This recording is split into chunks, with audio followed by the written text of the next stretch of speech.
You're listening to the Seed to Exit podcast with your host, Reese Keck. Here you'll learn from startup executives, founders, investors, and industry experts. You'll learn from the best about building amazing products, scaling companies, raising capital, hiring the right people, and more.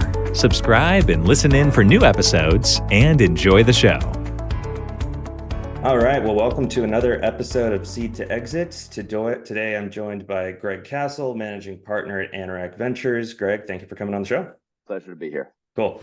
So I'm super excited to talk with you. I am really fascinated by the early stage of venture because you're investing really in ideas and founders with some traction, but not a ton at this point. And some of the technologies that you have been investing in for the past several years are really on the cutting edge between AI, robotics, 3D software, computer vision. And so I'm really excited to dive a little bit deeper into all of that with you today. Yep, excited to chat. Cool. So I'm curious, again, you're fairly broad in terms of the industries that you're investing in, but all of them are, like I said, on that bleeding edge level of tech. So I'm just curious, what originally drew you to those spaces, and then how do you stay ahead of the curve when it comes to identifying, emerging trends and new technologies that are coming out? So my investment career began, before my investment career, I was a founder myself, and so got experience raising capital, building a business. And after that exercise and founding a company and operating it for about 5-6 years, I then jumped into tech. So my business actually wasn't in technology. It was actually in retail. We had to deal with a bunch of technologies in that, but primarily, as a brick and mortar establishment that, waited for people to walk in through the front door. You had some exposure to user acquisition and what it took to get people through the door and what it took to accept things like online orders and things like that. But it wasn't I wouldn't say I was a technologist, but it was something that always fascinated me. I then made the jump into technology by joining a company that was servicing the video game industry. And it was essentially a software that game developers use to create games. And through that, I got exposure to 3D software in all capacities, from model creation to various real-time tools and technologies, game engines and whatnot. And at that time, the video game production space was very fragmented. There were a lot of different tools that game developers needed to use. Since then, there's been some consolidation. There still are a bunch of different technologies that game developers needed to use. But I was in a really fortunate position that I was able to interface with a whole bunch of different people in the industry and learn a ton during my time at that company. We subsequently were acquired by Autodesk. I then joined on Autodesk and had exposure to a whole lot more in terms of all of the suite of software tools that Autodesk offers that cater not only to games, but also to TV, also to movies. And their bread and butter, of course, is CAD software. So BIM software and other kind of softwares related to building homes, building commercial buildings, civil engineering, all of that stuff, simulation software. And, the interesting thing about that is that a whole bunch of this software that was used to kind of model the real world is a bunch of the same software that underpins a lot of the emerging technologies that are happening today.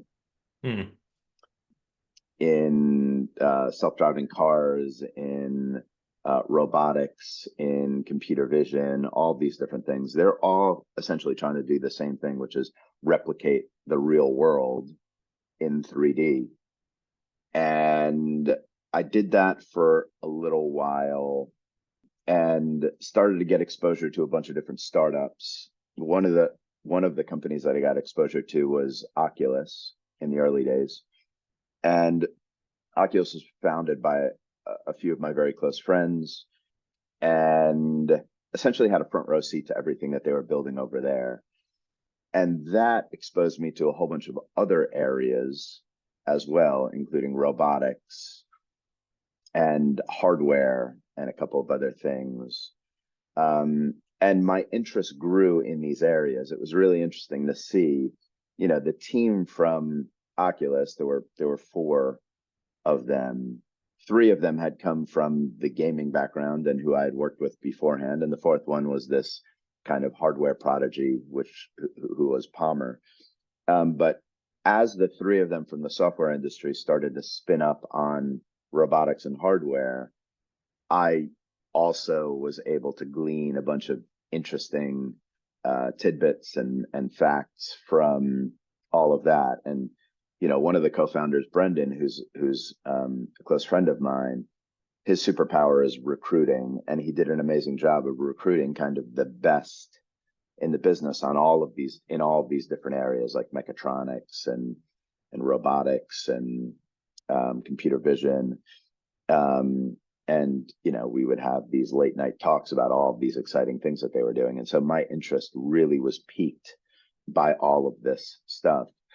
When Oculus ended up exiting to Meta, I then was capitalized and started to make my own investments as an angel investor, and was fortunate enough to be in a position where I could quit my day job and just start kind of full-time investing and rolling up my sleeves and building a network in the startup community in San Francisco.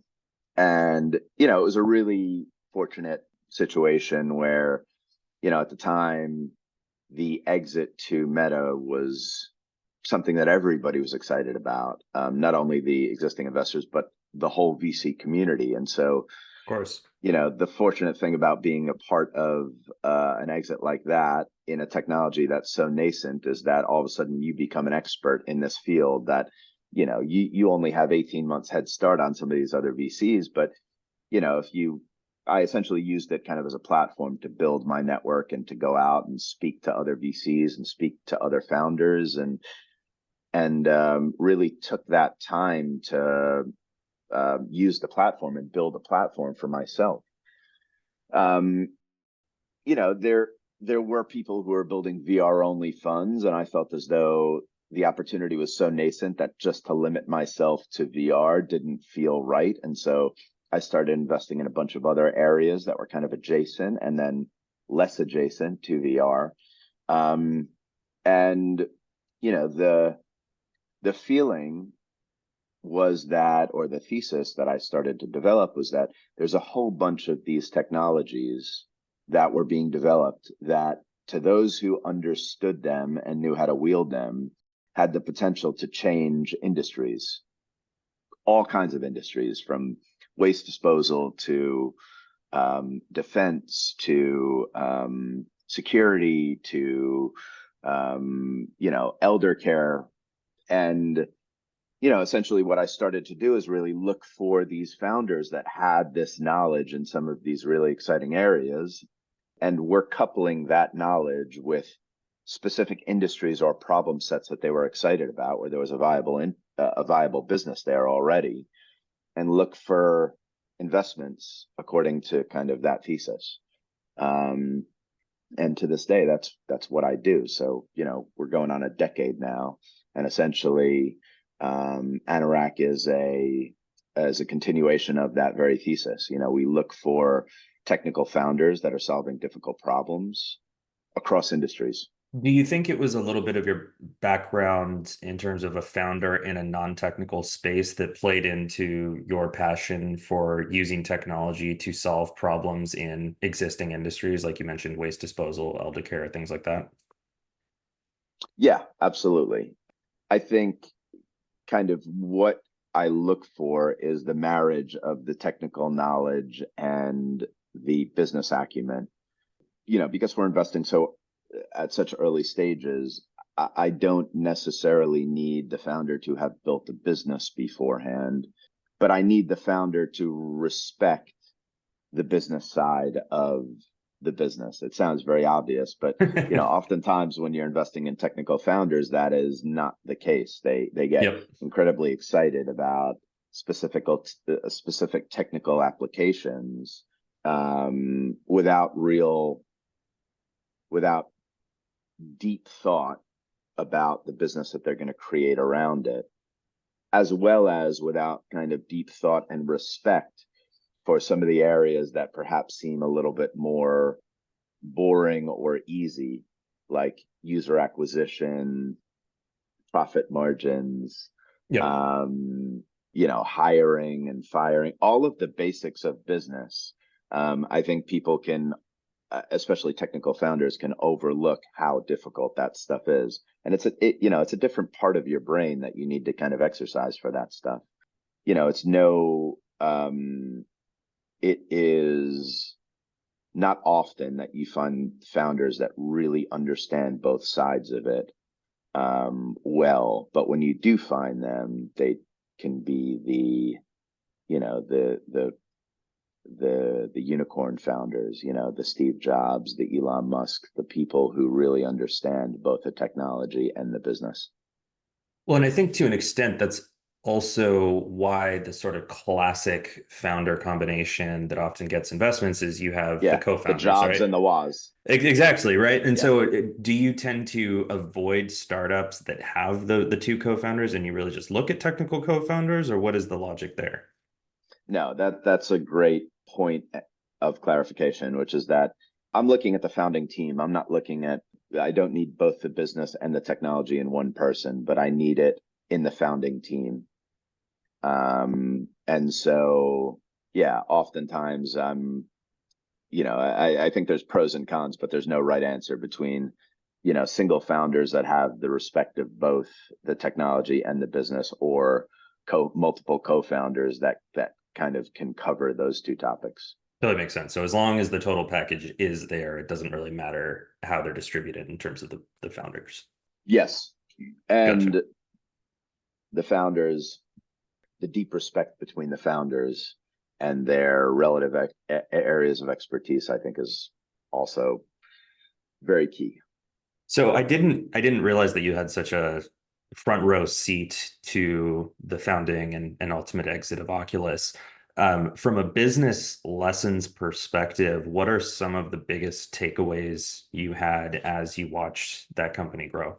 The biggest takeaway was definitely the hiring part. How difficult and how much effort it requires to hire and retain the best people. I don't need to tell you this with your background. Yep. Preaching to the choir here. But is the part that I didn't understand, I didn't have a deep appreciation for. And going through Oculus, that was something that I saw firsthand, and that was absolutely key to their success. Bringing on the best in whatever field they knew was going to be super important to the company was key to them building, the best team. I mean, look, I haven't had front row seats to many kind of generational companies, so I can't speak to it, but the team that they were able to assemble was the best for what it needed to do. They had been able to attract the best people in every field, both technology and business, to be able to build this machine that ultimately led to, one of the most successful exits from a time perspective and from monetary perspective, I think, of all time. It goes 18, 19 months from founding to exit for close to $3 billion. Yeah, it's incredible. Yeah, I mean, And that you're was when the stock of Facebook at the time was trading at 70. And there was a good chunk of that deal that was done in stock. So no, okay. So the close to 3 billion was actually a lot more for people who were employees who had hold periods, and for investors who were willing to hold on to the stock. well, good for them. And yeah, I think you're right. And obviously you're preaching to the choir when you say that. But I think an underrated part, specifically when it comes to startup recruiting and particularly being uncompromising and building the best team, is that it is really hard to attract those best of the best candidates because you're working with limited resources. You can't pay them what a Facebook or an Apple can pay them. And so you have to be able to convince them to, more or less accept this massive potential opportunity cost to come take a risk with you. And someone like me, we can do all we can, but if you don't have, the founder or the executive team that really believes in recruiting can really sell that story, then ultimately that company's not going to be successful. So when you mentioned that one of the co-founders, I think you said his name was Brendan, his superpower was recruiting, that can make really all the difference. Yeah, absolutely. And one other thing that makes it even more challenging for founders is the hair on fire problem that so many founders have, right? Where it's like, Yep. we need this person yesterday, and ultimately it can lead to people settling. Yep. And again, like even just speaking, even just hearing my own words, I think it is I think two things. One is like, people who tune into this podcast, of somebody like yourself who has had success in recruiting, can listen to this and be like, oh, of course he's going to be saying this on your podcast. To be fair, I didn't bring it up, so Yeah, it's true. And two, it's just like, the nuance in hiring and retaining good people is just like, it is like as deep as the ocean. Like, it is such a difficult thing that I think gets overlooked so frequently. yeah. But not overlooked by the successful founders, I'll say that. Yes. Well, and you're so right with settling too, because it is very much that trade-off of, time to hire, and I need this position filled yesterday with, is this the best person that's available at the moment that I can get? And it's almost it's in terms of the looking for quality. I think the trap there on the other end is that, oh, I might always think there's someone better and just never really having what it takes to pull the trigger. But what I'll often tell hiring teams when we're debriefing or figuring out if we're going to hire someone is that if it's not a hell yes, then it's a hell no, and you cannot be in a position to compromise, because I mean ultimately everyone mishires. It's just, we're all humans. It's a fact of life, but the chance of doing it when you're settling is so much higher, and that just ultimately is such a much more detrimental loss to the company than if you just waited, maybe an extra month to find that right person. So moving on, obviously I'm in recruiting. I won't sit here and preach to the choir all day, but glad that we're on the same page there. Um, Zooming out a little bit, so you've been running Anduril now for nearly a decade, and you've hit a lot of home runs besides just Oculus. You've invested in Flexport, you invested in Anduril, you've invested in Rec Room, all of which have reached unicorn status. Um, were there common traits that you saw, early on, either with all of these companies or with all of these founders, that signaled like, yes, this is a company we think is going to be a real winner? Yeah, obsession is probably the thread that ties all of these founders together. Flock Safety and Mux, and all these founders are completely obsessed and dedicated to their business. And I think that is what is required if you're going to do something. I mean, it is, if you really think about it, it is a incredible feat. It's not a normal thing to do. It's not how businesses are normally built. This whole wacky kind of venture capital model of, building a company to a multi-billion dollar valuation, and, within a few years, like, Mm-hmm. that normally takes a very long time to do. And so if you're going to do it in this compressed time frame, you need to absolutely dedicate everything to making that happen. Yeah, because there's sort of two schools of thought there. There's the ultra passionate, obsessed founder, and then there's also the types of companies that say, well, I might not be the most passionate about, call it waste management, to go back to an earlier example, but I recognize a market need and I have the know-how and resources to implement this sort of solution, and I think this is something that could do well as a business. Um, which I don't think is a bad approach, but when we're talking this needs to be explosive, high growth, then that's when the obsession comes in. Yeah, I don't think it's an either or. I think you can be deeply passionate about the topic at hand. But I think ultimately, really where you need to be passionate about is building. You need to be passionate about building a team. You need to be passionate about building a product. You need to be passionate about building a customer base. That's what I look for. So, yeah, I think that the topics are important. You obviously need to be willing to spend, the next 10 years of your life focused on whatever topic you're going to pick. But more importantly, I think you need to be incredibly passionate about kind of the mission and what you're built and kind of building. So passionate about all aspects of growing the business, not just necessarily the problem that you're solving. Yeah. Okay. Love that. So yeah, because I think that passion, I've worked with founders who have a passion for a specific industry or solving a specific problem.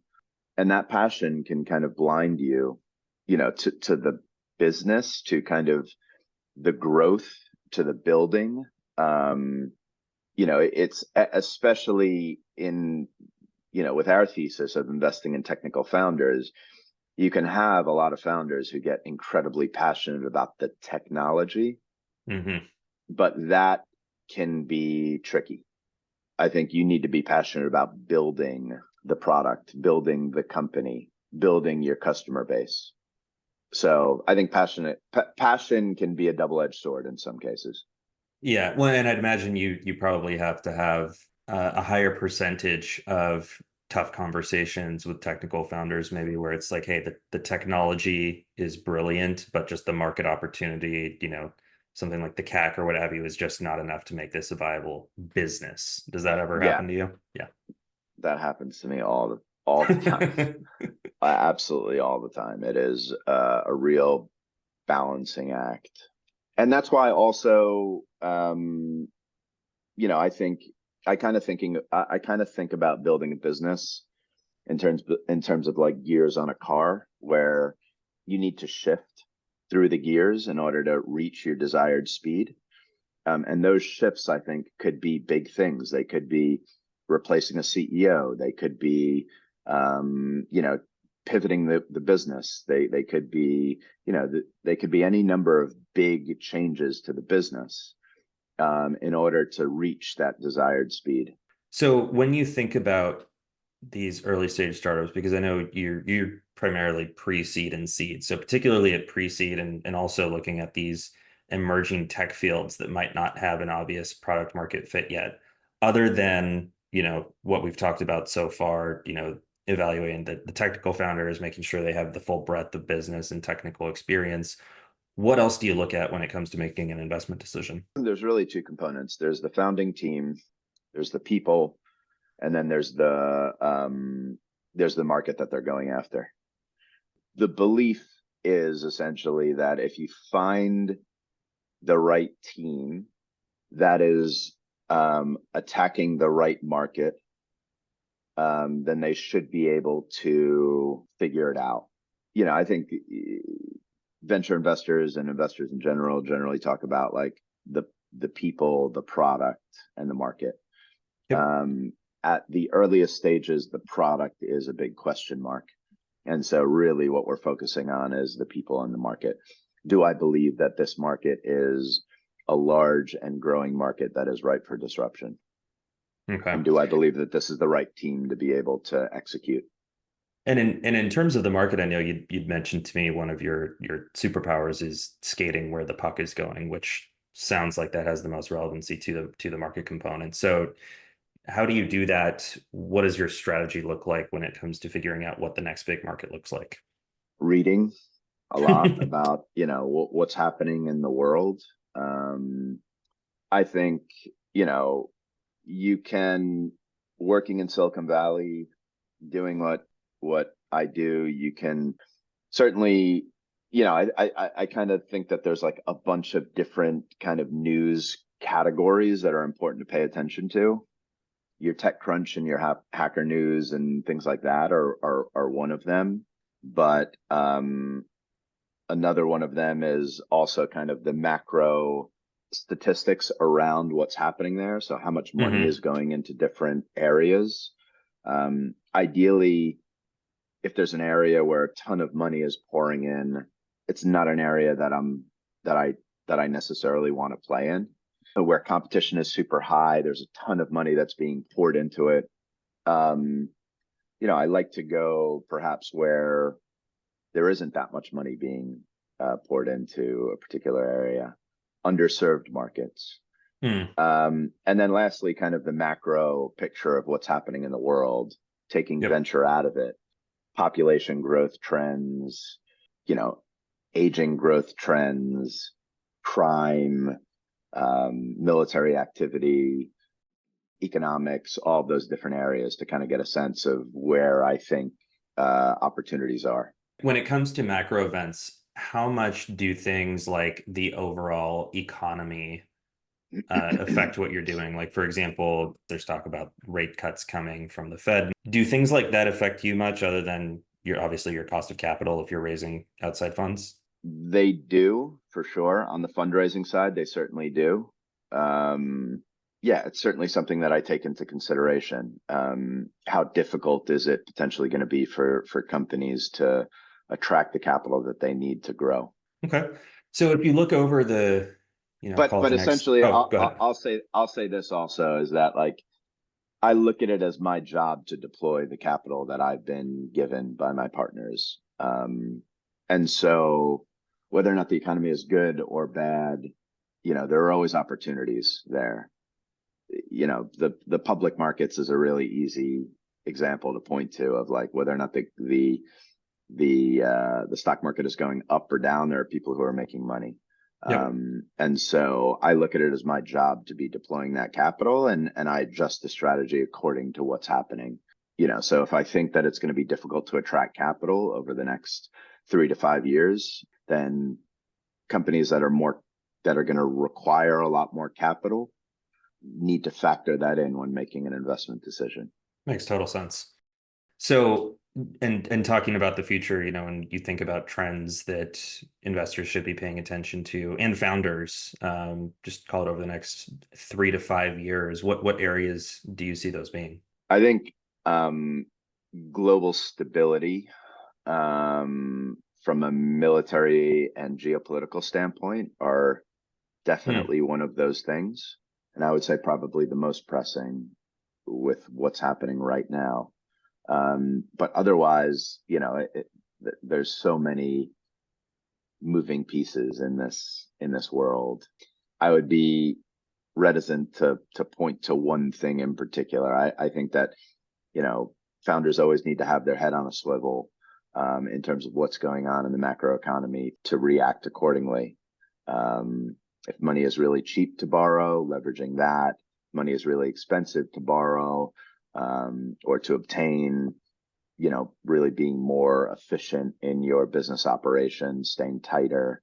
There's just so many different factors in there. But one thing that I am paying a lot of attention to is what's happening on a global stage from a geopolitical standpoint.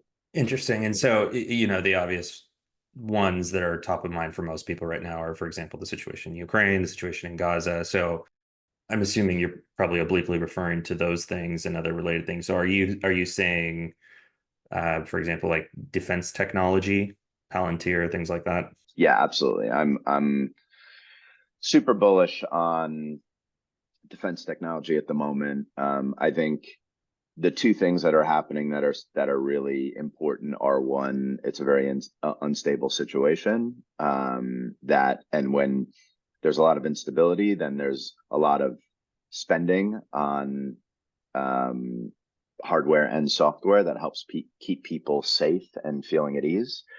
And then secondly is, I think this monopoly that the defense primes have had on the U.S. government for such a long time is starting to be challenged. And so the opportunity for incumbents to come in and shake things up and build real businesses is realer than it's been before. It's still incredibly difficult. But I think that there's more opportunity than there has been in the past. And I think that trend will continue. Reminds me of that Game of Thrones quote, chaos is a ladder. So last question for you. When you think about advice that you might give to founders who are in that pre-seed, that seed stage area, and they're working on disruptive technologies that, maybe you think the market isn't quite ready for yet, or they're just starting to get initial traction, what would your advice be to those types of founders? There is a philosophy that I really believe in, which is like, it's A to B and A to Z. And I think that founders need to be able to both explain how they're going to get to A to B and how they're going to get to A to Z. And what I mean by that is essentially having real achievable milestones in the near term that are going to create those underpinnings of a viable business, but also being able to excite venture investors as to that long-term vision that they're building. And it's not something that I see that often from the outset with founders. When I do, I kind of tend to pounce on it. But I think it is an incredibly important way of thinking that can really help founders attract the kind of money that they're looking for from venture investors. And I don't think they do it enough. Really just the real simplicity of like, here's how we're going to get to $1 million in ARR. Here are the step-by-step, ways that we're going to do it. This is the time frame we're going to do it in. And in the long term, this is going to enable us to do this. Create the next defense prime, create the next major search platform, create the, whatever it is. I think both of those strategies need to be really succinctly explainable to investors. Love that. Well, Greg, you dropped some awesome wisdom. Thank you so much for coming on the podcast today. And I think our listeners are going to get a ton of takeaways from this. Thank you so much. Pleasure to be here. Thank you. Thanks for listening to Seed to Exit. If you enjoyed the episode, don't forget to subscribe, and we'll see you next time.